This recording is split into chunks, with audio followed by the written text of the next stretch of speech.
Original certificates college వాళ్ళు ఇవ్వట్లేదా? మీకు ఆ కాలేజ్ నచ్చలేదా? ఫ్యాకల్టీ నచ్చలేదా? లేదా ఆ డిగ్రీ ఇంట్రెస్ట్ లేక, లేదా మీ ఫైనాన్షియల్ ప్రాబ్లం వల్ల మీరు ఫర్దర్గా ఆ కాలేజ్లో కంటిన్యూ అవ్వలేకపోతే మీరు మీ ఒరిజినల్ సర్టిఫికేట్స్ అడుగుతుంటే కాలేజ్ వాళ్ళు నిరాకరిస్తున్నారా?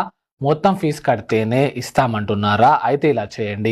ఫస్ట్ మీ కాలేజ్ యూజీసీలో రికగ్నైజ్ అయిందా లేదా అని చూడండి. తర్వాత జాయిన్ అయ్యేటప్పుడు ఏదైనా బాండ్ లేదా కాంట్రాక్ట్ పై సిగ్నేచర్ చేశారా ఒక్కసారి గుర్తు చేసుకోండి. యూజీసీలో మీ కాలేజ్ రికగ్నైజ్ అయితే మీరు యూజీసీ వెబ్సైట్లోకి వెళ్ళేసి కంప్లైంట్ ఇవ్వచ్చు. ఒకవేళ యూజీసీ నుండి ఎటువంటి రెస్పాన్స్ రాకపోతే మీరు అడ్వకేట్ నుంచి ఒక లీగల్ నోటీస్ పంపించండి. నోటీస్ పంపించాక కూడా ఎటువంటి రెస్పాన్స్ రాకపోతే అప్పుడు మీరు కోర్టును ఆశ్రయించి మీ ఒరిజినల్ డాక్యుమెంట్స్ పొందవచ్చు. మీ స్టడీ సర్టిఫికేట్స్ ను సెక్యూరిటీ డాక్యుమెంట్స్ లా పెట్టుకోవడం, ఫీ ఇవ్వకపోతే సర్టిఫికేట్స్ ఇవ్వమనడం ఇల్లీగల్. స్టూడెంట్స్ అడిగిన వెంటనే ఒరిజినల్ డాక్యుమెంట్స్ ఇచ్చేయాలి. ఆ సర్టిఫికేట్స్ ఉన్నాయని పైసలు వసూలు చేయడం, మీరు చదవని ఇయర్స్ ని కూడా ఫీ కట్టించుకోవడం అనేది ఇల్లీగల్. ఈ విషయాన్ని మీ క్లాస్మేట్స్ తో, మీ ఫ్రెండ్స్ తో, మీ కాలేజ్ ఫ్రెండ్స్ తో షేర్ చేయండి. లా తెలుసుకోండి, మీకు మీరు లాయర్ అవ్వండి.